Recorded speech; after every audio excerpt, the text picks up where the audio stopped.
Okay, this is a slide that we were yesterday. That was the last one. We're going to talk about the power plant today.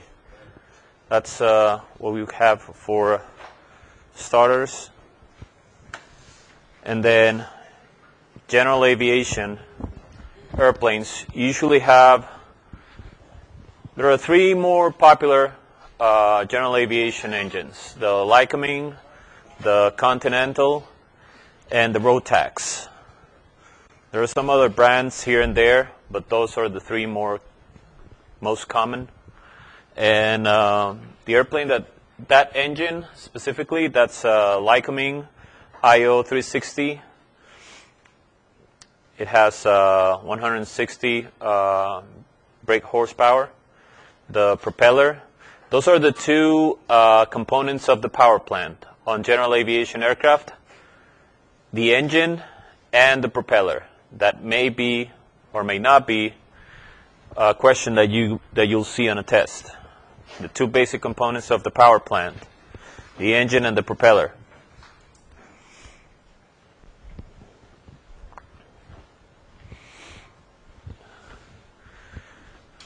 Those are the dimensions of that specific engine. But what I want you to take from this is, the two basic components of the power plant. Okay? And then now, if we talk about the engine, this is a 4-stroke engine. And it's basically this very same one that we have here. It's a flat 4. The engines, the pistons are run opposite to each other. And the reason general aviation airplanes use this type of engine is that its size, is very reduced, and it's a well-balanced type of engine. We call it in cars, they usually call it a flat 4, and in aviation, we call them reciprocating engines.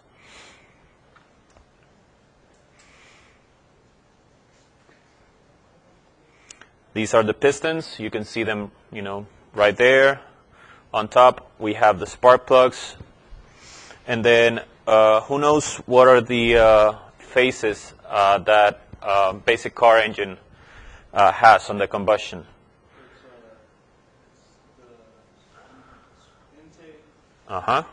Intake. Compression. Combustion. And the exhaust.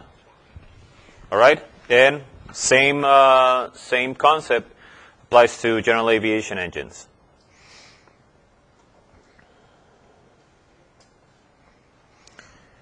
When you start operating an airplane, you're going to have, each airplane has their own pilot's operating handbook.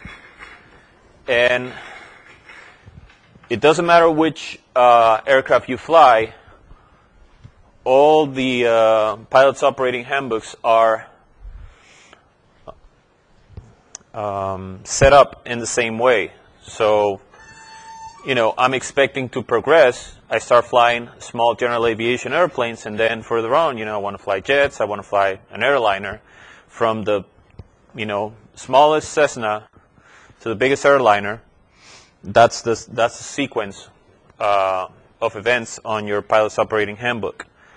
General information, limitations. Limitation that pertains of the max speed that you can have, maximum operating envelope for the engine. Then you have your normal procedures. Then you have the performance part. On the performance, that's you're going to run into, a lot of graphs that, depending on, your speed, your configuration, the amount of weight that you have on the airplane, you'll be able to predict certain characteristics of the aircraft.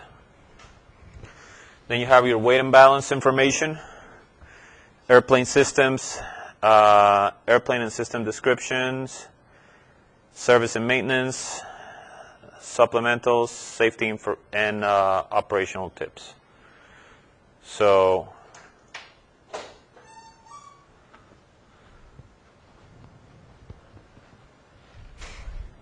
that's the basic structure of a pilot's operating handbook.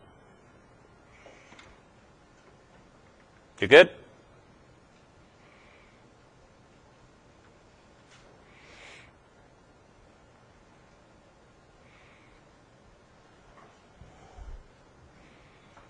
Oh, almost 2 already.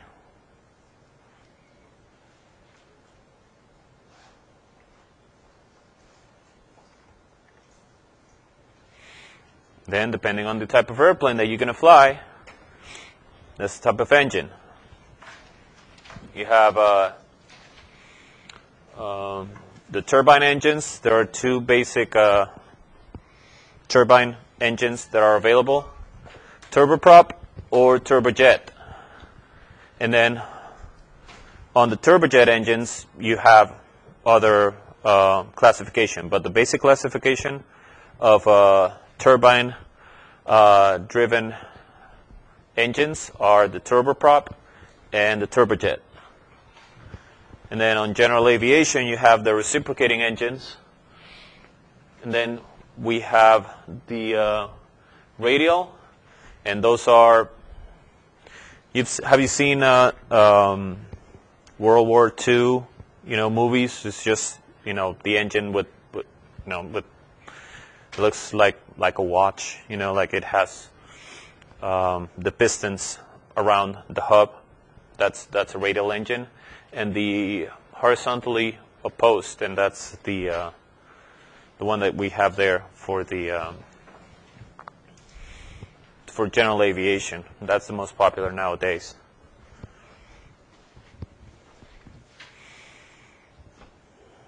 We already talked about that. Take notes if you haven't already done so.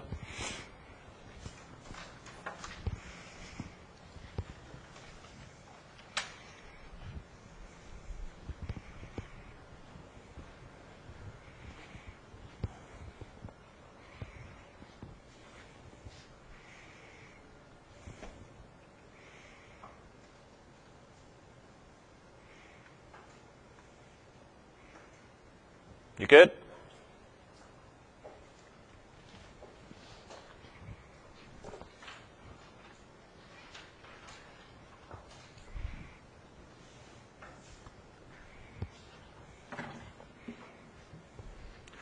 So, what's the intake? That's when valve opens, piston comes down, you get some air, right? Then compression, the valve is closed, the piston compresses the air. Then power stroke is, the spark plug fires.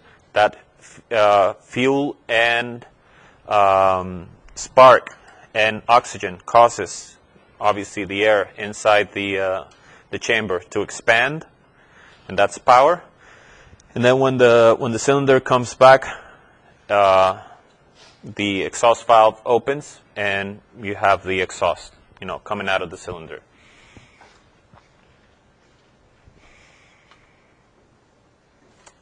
The induction system for general aviation airplanes is usually done with the carburetor. So you have the air inlet.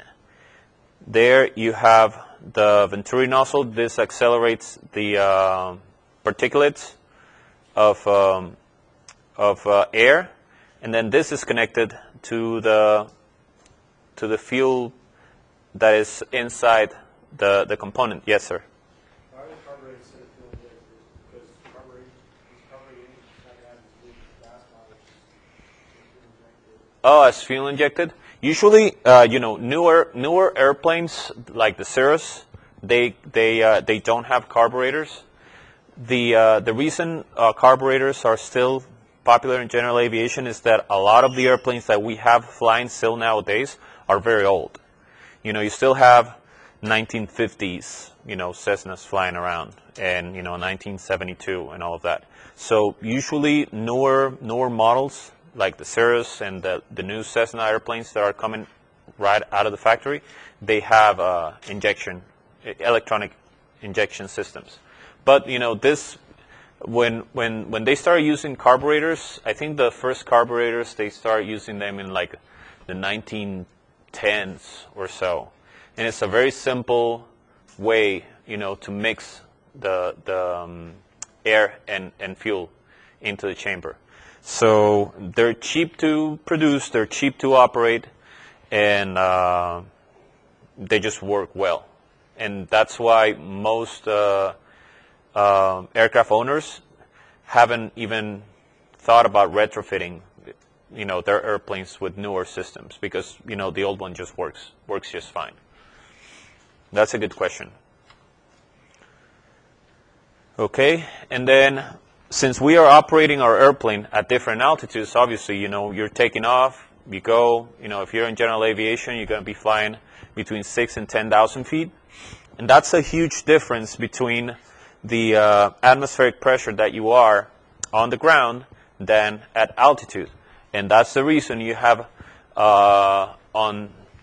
this is the accelerator, the throttle control, and then on general aviation airplanes you have the mixture control. So you can adjust the ratio of fuel in relationship to the amount of particulates of air that enter the combustion chamber. Because if you're in the ground, you need a lot of power. You're going to, aspirate a lot of air. You're going to need a larger amount of fuel. If you are not able to control the mixture at altitude, then the mixture that you're going to have on the cylinder is going to be too rich, and then your airplane, the engine, is going to start failing because you have too much fuel on the combustion chamber for having an efficient operation. So you're going to have less fuel economy, and the engine is going to produce less power because it doesn't have the right amount of fuel in relationship to air than for what it was designed.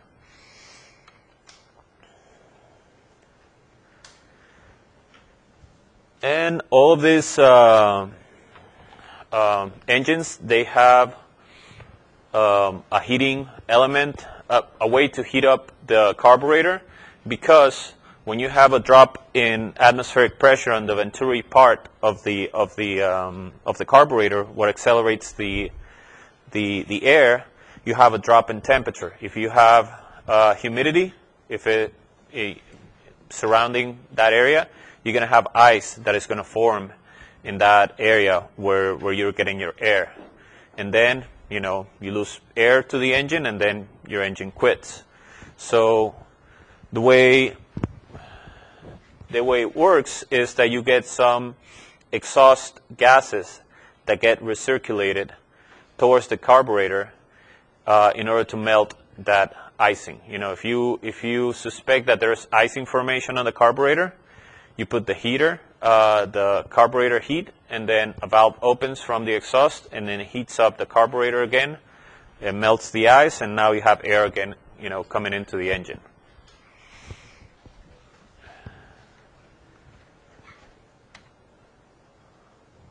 All right, and it's 2 o'clock. I'm going to talk about the fuel injection system. We're going to take a break. Let's take 10.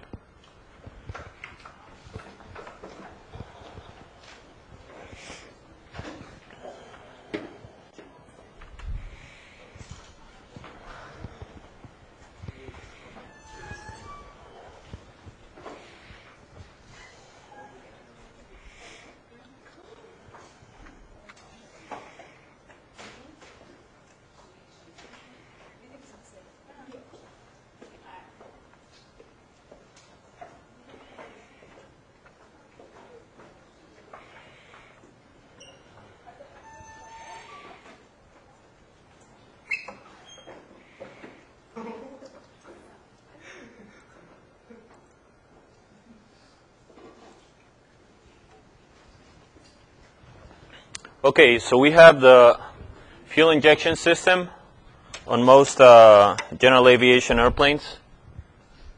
It's very similar in all of them. You're going to have, all we want to do is to get pressurized fuel into the cylinders. Okay? In order to do that, we're going to need a fuel boost pump, a fuel control unit, the manifold valve, and right at the end, we're going to have the fuel discharge nozzle. The fuel control unit sometimes is mechanical. Some airplanes nowadays, especially the ones that are fuel injected, they have it's electronically controlled. And then based on the amount of power that you give the airplane knows what altitude it is. So based on the atmospheric pressure of that altitude, it's going to dose the engine with the right amount of fuel.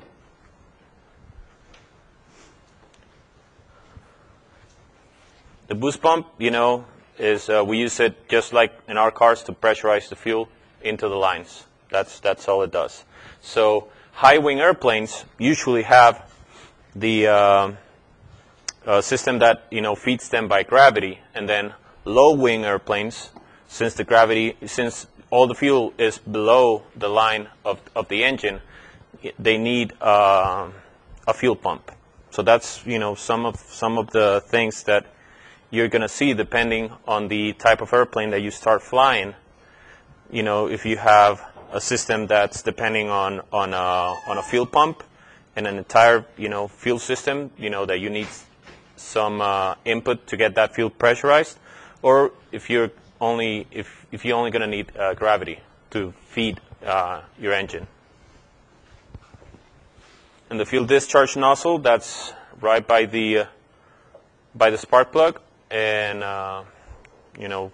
just sending the fuel to the cylinder.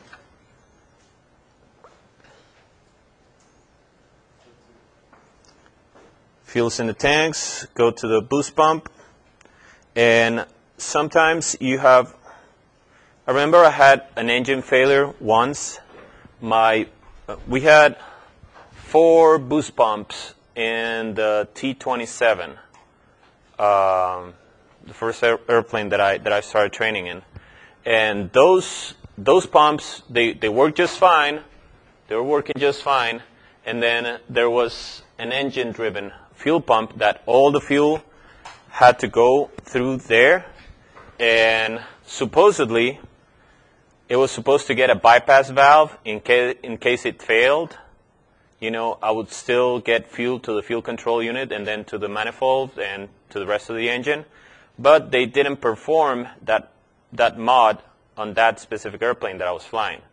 So even though I think I had like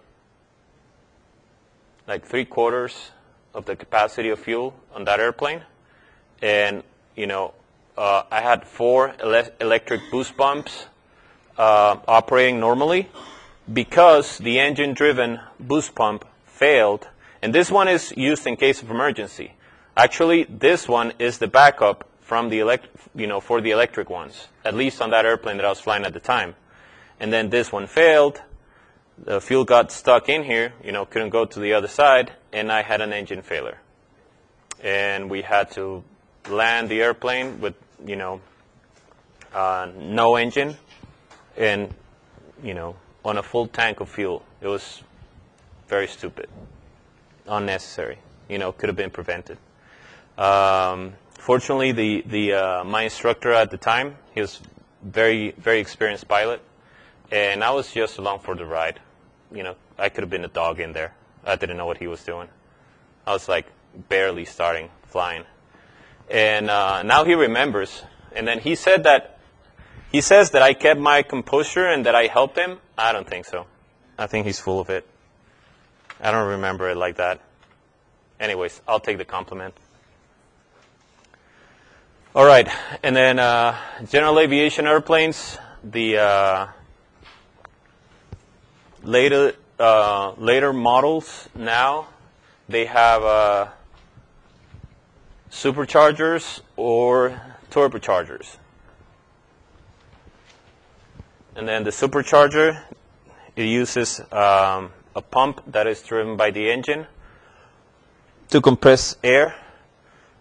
So what it does, like we said, that the amount of power that you have available on your engine depends on the altitude that you are operating in. What the supercharger and the turbocharger does, what they do is that they compress air into the combustion chamber. So there's hardly any difference on the amount of air pressure that you have inside the cylinder, either at altitude or at ground level. So some people, tired? Yeah. Some people like to phrase that as, the turbo, it tricks the engine into thinking that it's at ground level. It's a bit of a misnomer, but it's kind of like an easy way to understand it. And that's the reason turbocharged airplanes have better performance at high altitude. When they are at by mean sea level, the performance they get is very similar to conventional, normally aspirated engines.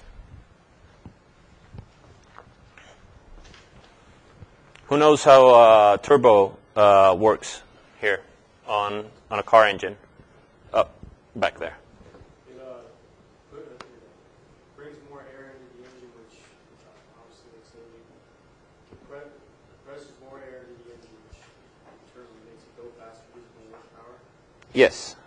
You have more particles of air into the cylinder. Therefore, you can add more fuel to the cylinder, and you have more power. In the power stroke, you're capable of achieving more power. And I think Jeremy Clarkson had a way of saying it. Let me just look him up.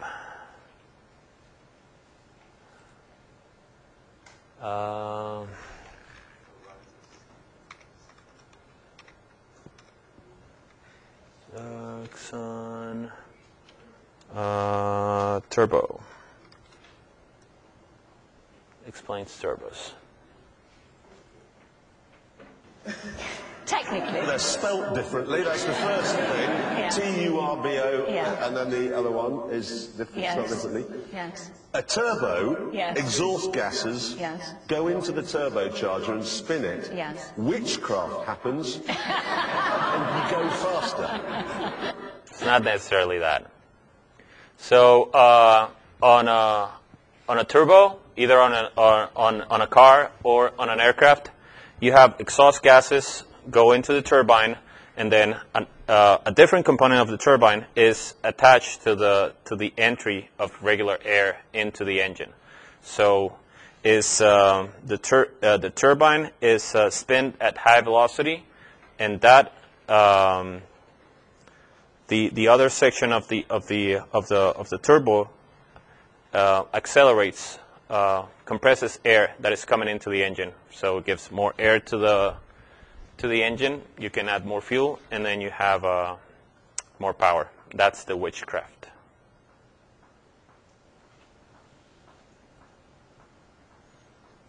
So you have the hot section of the turbocharger.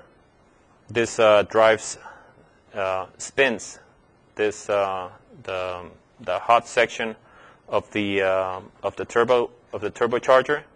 This in turn spins the cold section. You have the air intake. The air that comes into the engine gets compressed, and then you have more pressure of air on each cylinder. Yes, sir. It's not like flying air and they shoot out like the white smoke. What's that? Oh, that's oil usually, mineral oil. That's what they use. I used to coordinate for an air show back in Honduras, and we will have the performers. We'll have to go buy mineral oil. So it's just like a very thin mineral oil that you get, and they on the exhaust they just pulverize that, and that expands and makes that condensation. But it's basically it's like thick smoke, made by burning that mineral oil. That's what they do. It's very cheap. Just want to make sure you have it. Like jet aircraft don't have a problem with that because the exhaust is in the back. But then when you have a regular airplane, it gets nasty, because you put it by the exhaust, and you have the engine on the front. So sometimes it gets gunky, and the airplane gets nasty. But yeah, that's basically mineral oil that they burn with exhaust gases. Yes. Are you gonna actually be posting this video on YouTube, or because I was trying to find it yesterday and I couldn't find the video? Oh yes, I'm gonna put it up on a different page because that's the one that you had. It was John Johnson's YouTube channel, and I set up a YouTube channel especially for Valley ROP. And you can write it down right now if you want to. It's vroparrow@gmail.com. The lecture is going to be available at vroparrow@gmail.com.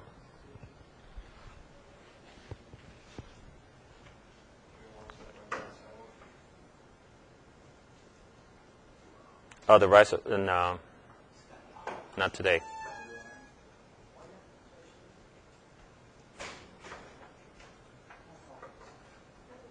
Yes, sir. They have they have a secondary system especially for that. So they have a small a small tank with it, and they have a switch to a valve into the cockpit, and then they run those lines to the exhaust. And then when they say smoke on, they just turn it on, let it drip, and they produce smoke. Yeah, it's just for show. There's no fighter jets. You can try. Then you give us a detailed report of what happens. I don't know. It's it looks kind of like baby oil. Actually, I think baby oil is mineral oil with scent. Well, if you can call your airplane your baby, and then you'll be doing it. Yes. Okay, Hema and Noel. Yes, not a problem.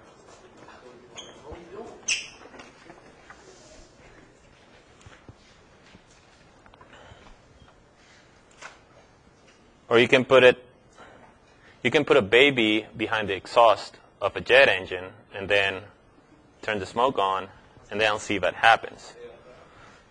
You probably end up with less baby.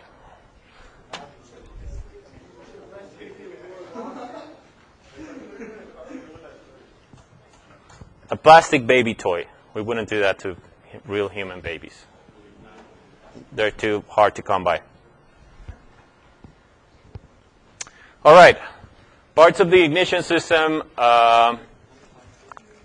We have the magnetos, the spark plugs, and all general aviation airplanes have a dual ignition system. That's very important.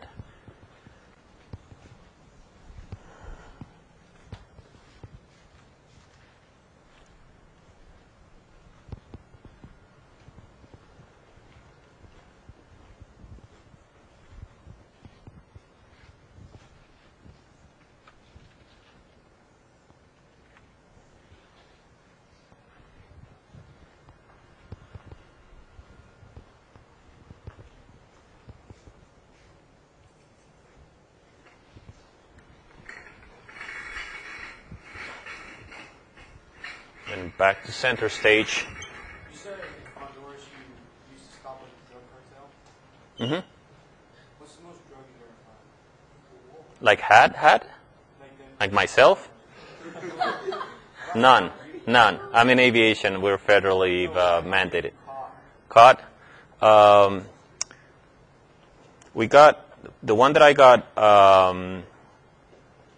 That they were interested in me for. We seized about a dump truck.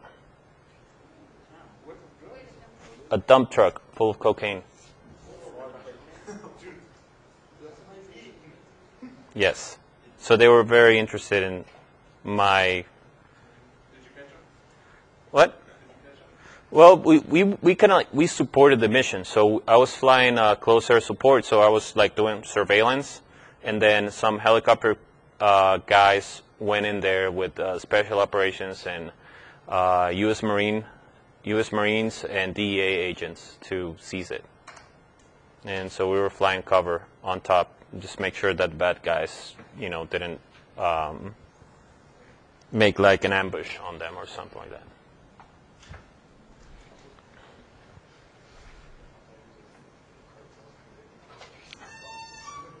Okay, so I'm going to show you what the magnetos are. So we have the magnetos are these two elements here. These are self-contained and engine-driven. What that means is that when we spin the prop, you see that there are gears that are moving in there. Okay, and that sound there, that's the magneto producing electricity that goes to the spark plugs. Okay? So have you seen videos of, guys starting the engines, like, bran, bran, bran, bran, and then, that's the way they turn on the engine? So it's not very safe. I don't recommend doing it, but it is possible. If you take out the ground lead from a magneto, or if you leave, the ignition on an airplane, if for some reason, let's say, the ground lead on the magneto is disconnected, corrosion or whatever it may be, someone just like leaning on the propeller, and then if it's close enough to the point of ignition, it does that's going to send spark to the system. And then if we are on a Cessna that has the wings up here, there's always fuel that's going to be, available there if we don't have the valve, for fuel. And there have been some accidents where, it turns on, maybe hits someone, or it turns on and just goes, without a pilot, and then causes damage to other airplanes. So, with like funny music, on the back. And that's, the first part, okay? They're self-contained, so they produce their own energy. They're engine-driven, so if I'm moving the propeller, if I'm moving the propeller is moving this, the shaft, and we're moving the magnetos. The spark plugs, just like any spark plug, they create the spark for the ignition. And they're significantly bigger than automotive spark plugs. We'll get some time to play with some of these. There you go.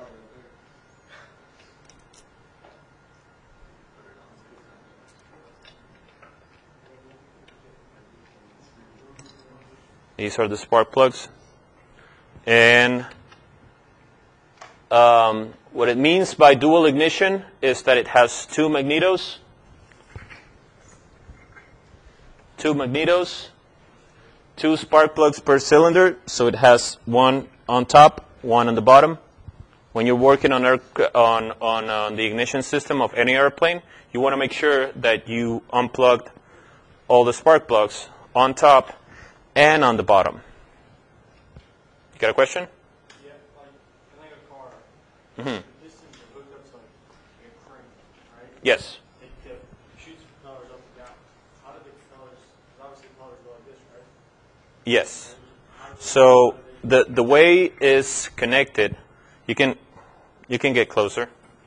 That's why we have this. Yeah.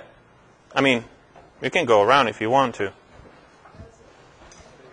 So the way the piston, it rotates the center shaft. So it's not like one only. So it's, yeah. So the pistons are going up and down. It's going that way. So like the center is this point, but the crank itself is designed in a way that it's going to move. It's not just like one shaft, with the timing, the timing valves and all of that. And that's the way, it works. That's how you can have this configuration. That it moves the shaft, and then the shaft moves the accessories, mainly the magnetos, and if you have an engine-driven fuel pump, that's going to drive it too. All right? What kind of plane would this engine be on? What? This engine specifically, do you know what kind of plane it was on? Was it an upper or lower? I think, I have no idea. This is a Lycoming, so it's probably, no, it's a Continental. So probably like a Cessna 152, like the white with the red stripe. Yeah. So it has the upper wing. So this thing's fuel on. Yes. I was in the Air Force in Honduras. Yeah, you weren't here. You missed that part. Yeah. I have a question. Yes. You said there was helicopters that went on that drone raid. Were they like blackbirds or Black. Apaches? No, they had back in Honduras. They had the an upgraded version of the UH-1H and Bell 412. So those are like the Coast Guard has Bell 412s, and those are like for like smaller for mostly maritime patrol and rescue missions. That's what they do. Can they also kind of use the Bell for anti-submarine as well? Yeah, I think so. Mines and drop them? Yeah. So it's a Bell 412 and UH-1N. I think is the one that I have. My best friend, he flies a UH-1N. So it's the Huey, the one that they used on Vietnam here in the U.S. They kept producing those, but like better versions of those, kind of like later models. Yeah. So they have that. My grandpa used to work on it. He was a mechanic for airplane during World War II, and he would work with the spark plugs. Oh. And he told me that's how they would test them. They would lock the wheels down, and then they would turn on the magnetos and hit the propeller. Okay. Yeah. And because they produce their own electricity. Yeah. So that's how they would check them. They go. Yeah. See if that thing started up. They knew it would work. Yeah. Can you turn off the light? Oh, I almost forgot. We got some. We got one magneto here, and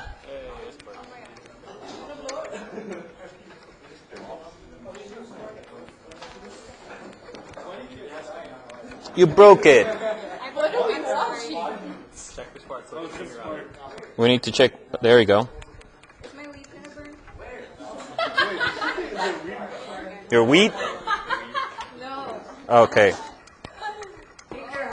So you can see, if this was obviously an engine, like this is what goes from the magneto, from the engine to the magneto. So we drive it, and you can see that we have spark. Oh, yeah. Why is what? Why is the first one not sparking? Yeah, it broke. Gemma! You can perform some maintenance on it. Right now? Maybe you can change it. Okay, I'll spin it while you change it. You down? Actually, shop this. Yeah. I kind of want to try it.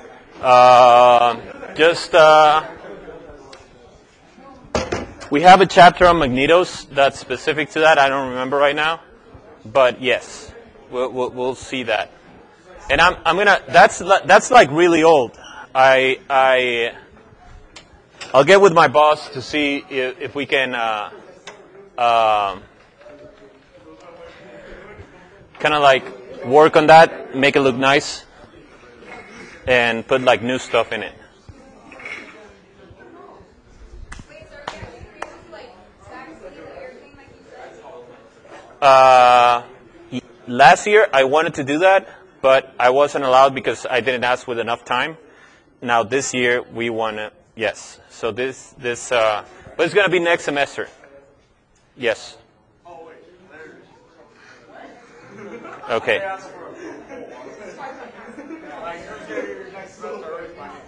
Oh, no. Yeah. Next semester we'll get to do some of the like better stuff. Are we still going to be launching rockets? Yes. I was talking to Mr. Bronson, and I was hoping to bring one of my rockets. It's a dual-engine D. Oh, that's nice. No, I think it's an F, actually. But I asked him, and he said the only problem was bringing the engines on campus because that is technically explosive. Yes. So he said he tried to figure out a way if I could get those on campus so we could launch it. I've got 2 rockets to launch. That's nice. Are those like? The one I have is about that one. Oh, okay. And I've got a little small one that fires, I think, C&a-half. Like a C? Yeah. Yeah, we have a couple of like the kind of like the medium-sized ones, and I have some C engines for those. And we'll do that. We'll do that on the next. And then fires again. Yeah. All right. So you took notes on dual ignition means 2 magnetos, 2 spark plugs, and 2 sets of wires, right? Yes. Okay, and you understand that? Yes. If you don't, I don't know what else to tell you. I gave you like that giant thing. It is okay. And that's basically a schematic of what we just saw right there. Both magnetos are connected to both set of cylinders. So we have 4 cylinders.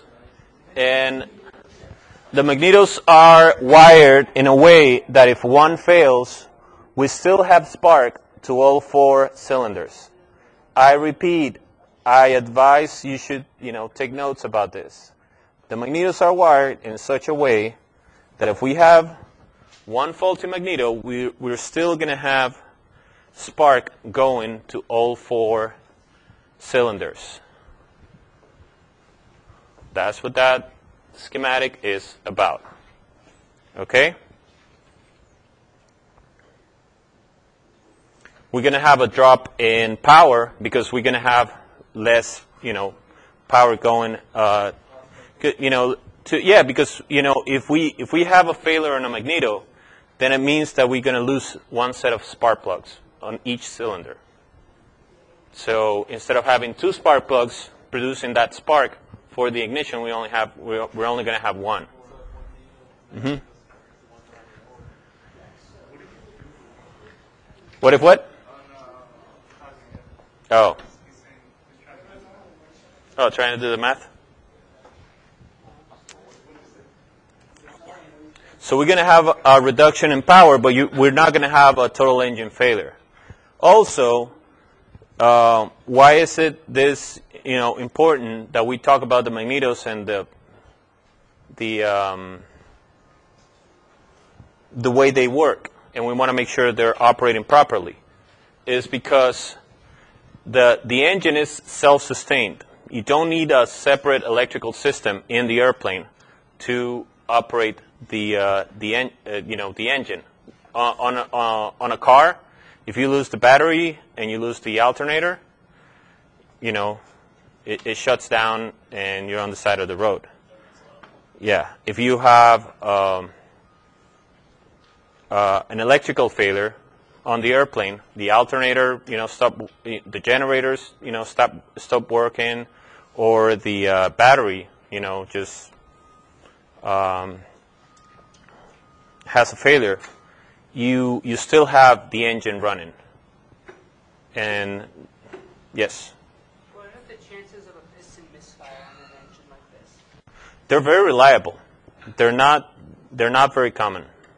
Especially nowadays, engine failures are very rare. And now there are a lot of new systems that diagnose certain parameters inside the engine, like the temperature of the cylinder, the amount of fuel that you have in there, the pressure that cylinder is producing, and they can even predict when a failure is going to happen on these engines. So they can perform preventive maintenance, before an engine failure, even occurs nowadays. They're increasingly rare.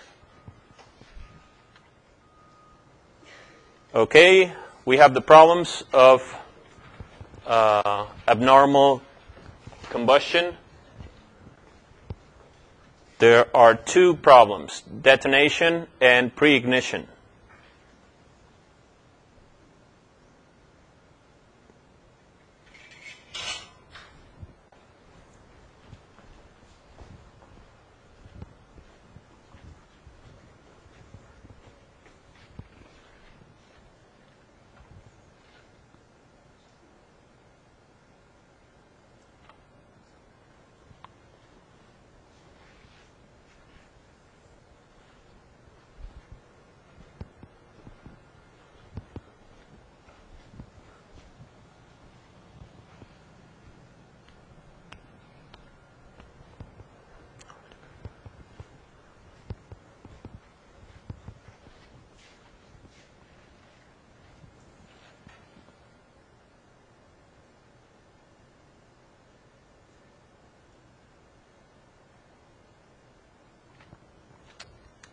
If you have detonation, one of the usual suspects of detonation on an engine, I see that some of you have experience with internal combustion engines. You have detonation on, let's say you have a cylinder here. It's slanted because I'm defective. So sometimes you have carbon deposits.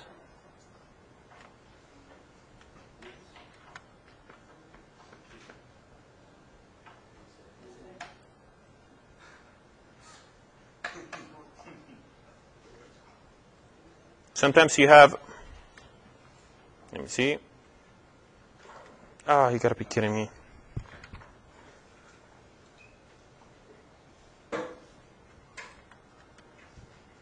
Sometimes you have carbon deposits on the, nope. Really? It doesn't want to, okay. Carbon deposits. And you are on the,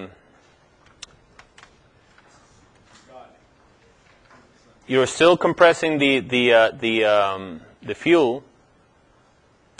And then this, heats up the fuel, and it causes that explosion. Pre-ignition is kind of similar to that, but then this is caused not usually by carbon deposits, but by timing. If the magnetos are not properly timed, you're going to have pre-ignition. Okay. And I gave you an introduction of high wing, low wing. Which one is gravity fed? High wing, you already know that. Okay, which one is fuel pump fed? Middle and low wing are fuel pump fed. And they have tanks, gauges, obviously, to know what amount of fuel you have. Little saying in aviation is that the only position where the fuel gauges are accurate is when they're full or empty. So you can't really never tell how much fuel you have on board. Just gushing around. Yes? How many times It's like slushing around. does it happen that a plane has to land on a road or something because of engine failure? How many what? Times a year does a plane have to land on an I see it on the news like at least once a month. Yeah. AirlinePilotGuide.com, like only aviation news. The reason I'm asking is because a couple years ago, my uncle and I had to make an emergency landing ourselves, and that's why I asked about the whole pistol thing too. Yeah. You can either go on like a farm, like on a field, or go to a road, like to a freeway. But, you need to, like, there are some ethical decisions that need to be made depending on the amount of people that are on the road. This is, like, very full. You wouldn't really want to do that. I know about a case about a girl that got her leg chopped off because an airplane, like, landed on the car that she was riding in. So if I'm going out there flying around, I take the responsibility and the risk of my operation. I don't have to bring the people that are just, living their lives on the ground, getting them into my mess. But that's just me. And it will depend on the situation. You were first, yes. What do you mean, that photo? Oh, the fuel gauge? Yeah. Yes, this is the quantity of fuel. So you have, obviously 2 wings. Oh, you want me? Oh, what's behind it? Oh, you're right. Let me see. This card. Oh, there's a lot in there.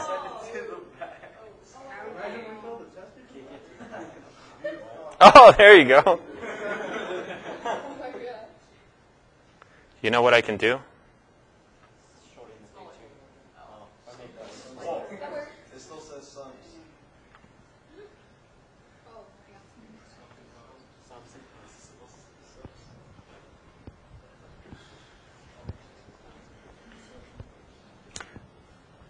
Do you have a question? Someone in here had a question? I was just saying. Oh, the thing? Yeah. Well, what is the fine if you land on the road? They don't, I think there's no fine. But, I don't really see it as an option unless I see that the road is like really empty and I'm going to have like enough time to not hit anyone on the ground. What if you land on like somebody's farm? Somebody's crops? Exactly. Well, sometimes you do. Like some pilots get sued, if they land on crops. That's where the saying in the military there is a saying that when someone crashes, like he bought the farm, and that's because sometimes they will crash in farmland, and then burn some crops, and then the Air Force would have to pay the farm owner for the crops. So it's like, oh yeah, that guy, yeah, he bought the farm. Well, when my uncle and I, we landed on a road, but when we hit the road, our wing actually hit a stop sign, so it threw us off, and we actually went into a field. We got sued for the crop damage. There you go. So, That's. and then we had to pay for the stop sign. Do you own any farmland? No, I don't. I do have some land like abroad, but it's not. Yeah, but it's not like farmland. It's like It's like on a hill. Yeah, but it's just like a private, like family property. Yeah. How do I end up what? Here in Ridley? Because when I moved to the U.S., I moved to Clovis. Because I have family there. And then I saw on the news that they had an aviation program here at Ridley and, applied for the job. Sorry, she's late. Oh, you were late. I don't be answering her question. Oh. Not necessarily. She hit her head. Mm-hmm. Okay, so when did you start getting into aviation? Did you know ever since you were little? I used to play baseball, and one of my basically, the field where our team used to play was owned by a finance corporation or something. They sold the land to a church, so they built a church in my field. So one of the guys' dad, he was a colonel at the Air Force. So he had he gave us access to the bases field, and then I then I would go to the airbase like every day for like, I don't know, since I was like 9 till like 17. So I basically, I was there like the whole time. It's like seeing like fighter jets and helicopters. I wanted to fly helicopters because the guy was a helicopter pilot, but they tracked me for fighters. And then at the time when it was time for me to make a decision, I like fighters, better. This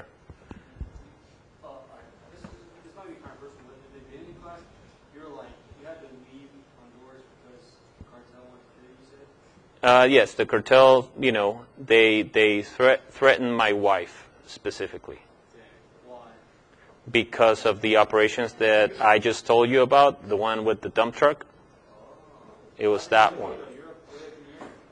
Well, they have a radar operator that used to be my roommate that, basically, told them who were the guys that were, in the operation.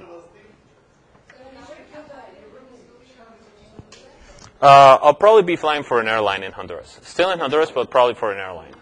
Yeah. All right. So you have the fuel system types and components. Okay, you have the tanks, fuel selector valve, a strainer, any debris, you take it out. You have the carburetor, air comes in here. And then this goes, into the engine. I might have you draw one of these on the test. So it will behoove you to draw it. Both. Might be one or the other. Or you can take a picture and then memorize it. Or, take a picture and then with more time, you can draw it because we're about to leave. And then you can, yes, sir. This one? Yes. This is the fuel, the FCU, fuel control unit. It's not labeled, that's why. Okay, yeah, fuel control unit.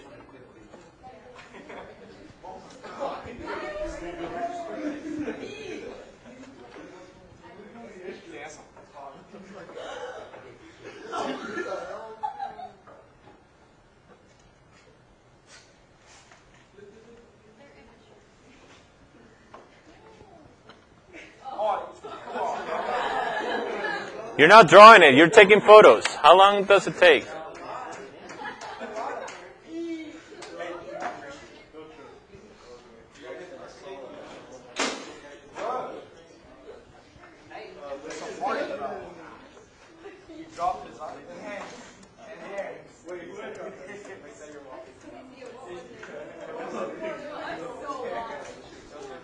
Okay, you took your photos?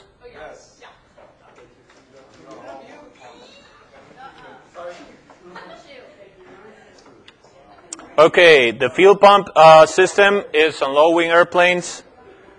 It has mechanical and electric pumps, engine-driven pump, electric fuel pumps.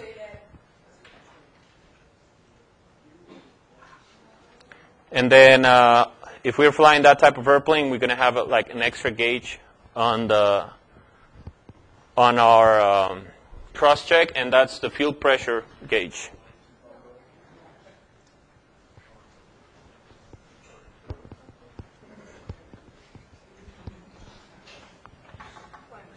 And then obviously we monitor it, if we have a high power setting, it's going to be like up here because this has, a lot of power. Low power setting is going to be here.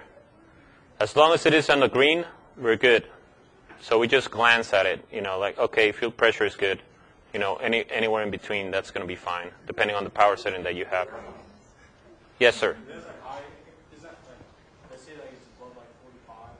Mm-hmm. What that will tell me is that there is an obstruction in the system, because it means that the pump is operating, but there's an obstruction on the system. So even though I have high pressure of fuel in the system, then I'll have an engine failure. If I have low pressure, it means that I have a leak in the system. Yes, sir. Either way, I'm not going to get fuel into the engine.